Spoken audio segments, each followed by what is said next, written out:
कक्षा 10वीं के बाद हर छात्र के मन में सबसे बड़ा सवाल होता है कि कौन सी स्ट्रीम चुने, साइंस, कॉमर्स या आर्ट्स।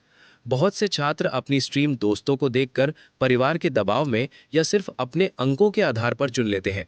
लेकिन ये फैसला आपके भविष्य के करियर पर बड़ा असर डाल सकता है। इसलिए स्ट्रीम चुनने से पहले तीनों विकल्पों को अच्छे से समझना बहुत जरूरी है। सबसे पहले बात करते हैं साइंस स्ट्रीम की। साइंस आमतौर पर उन छात्रों के लिए होती है जिन्हें फिजिक्स, केमिस्ट्री, मैथ्स या बायोलॉजी में रुचि होती है। अगर आपको गणित के सवाल हल करना, नई तकनीकों के बारे में सीखना या मानव शरीर के बारे में पढ़ना अच्छा लगता है, तो साइंस आपके लिए एक अच्छा विकल्प हो सकता है।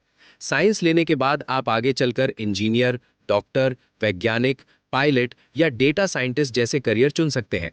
साइंस की सबसे बड़ी खासियत यह है कि ये आपके लिए कई करियर विकल्प खुले रखती है।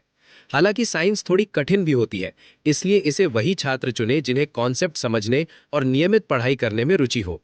अब बात करते हैं कॉमर्स स्ट्रीम की।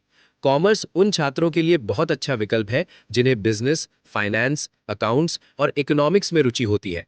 अगर आपको ये समझना पसंद है कि बिजनेस कैसे चलता है, पैसा कैसे मैनेज किया जाता है या कंपनियां कैसे आगे बढ़ती हैं, तो कॉमर्स आपके लिए सही स्ट्रीम हो सकती है।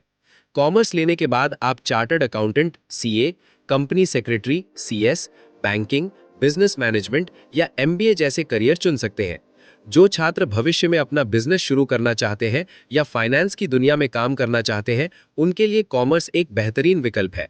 तीसरा विकल्प है आर्ट्स या ह्यूमैनिटीज। कई लोग मानते हैं कि आर्ट्स सिर्फ कमजोर छात्रों के लिए होती है, लेकिन ये सोच बिल्कुल गलत है। आर्ट्स में भी बहुत अच्छे करियर अवसर होते हैं। अगर आपको history, political science, geography, psychology या सोशियोलॉजी जैसे विषय पसंद है, तो आर्ट्स आपके लिए सही स्ट्रीम हो सकती है। आर्ट्स लेने के बाद आप आईएएस, आईपीएस, वकील, पत्रकार, शिक्षक या साइकोलॉजिस्ट जैसे करियर बना सकते हैं। स्ट्रीम चुनते समय आपको तीन बातों का खास ध्यान रखना चाहिए। पहली है आपकी रुचि, यानी आपको कौन से विषय पढ़ना अच्छा लगता है। दूसरी है आपकी ताकत, यानी आप किस विषय में अच्छे हैं।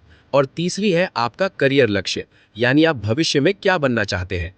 कभी भी सिर्फ दोस्तों को देखकर या किसी के दबाव में आकर स्ट्रीम नहीं चुननी चाहिए। इसलिए सोच समझकर और अपनी रुचि के अनुसार सही स्ट्रीम चुनें। अगर आप सही निर्णय लेते हैं, तो ये आपके भविष्य को बेहतर और सफल बना सकता है।